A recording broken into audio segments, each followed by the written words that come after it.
Ask ko lang po if na-activate na A+ setup, red cloud, red dot, red candle overpowering previous candle. Possible po ba na mag-alarm si TIPI trading view sa phone or smartwatch? Opo, kung Tito Miguel, tama po kayo. Yung A+ setup, wala siyang alarm na isasabihin sa'yo A+ setup.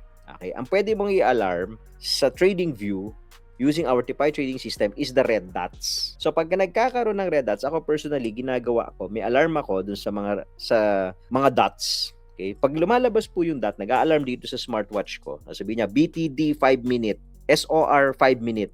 That's the only time na titignan ko yung chart o may long red candle ba. Kasi yun na lang inaantay mo dun eh. Once po kasi na magkaroon na ng BT ng red dot yon, tapos may red cloud ka na, aantay mo na lang yung long red candle. So, sisilipin mo lang, okay. So, habang wala pang long red candle, so, aantay mo lang. Hindi ka muna papasok. Antay mo lang, mag-a-alarm ulit yun. Ayan, long red candle na ba?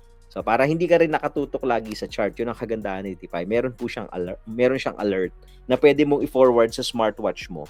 Kung yung trading view mo is a paid version. Kailangan po paid version eh. Wala na kasing alert si trading view ngayon sa free version. But don't worry kasi we're doing an automated TIPI. Yan po, i-on mo na lang.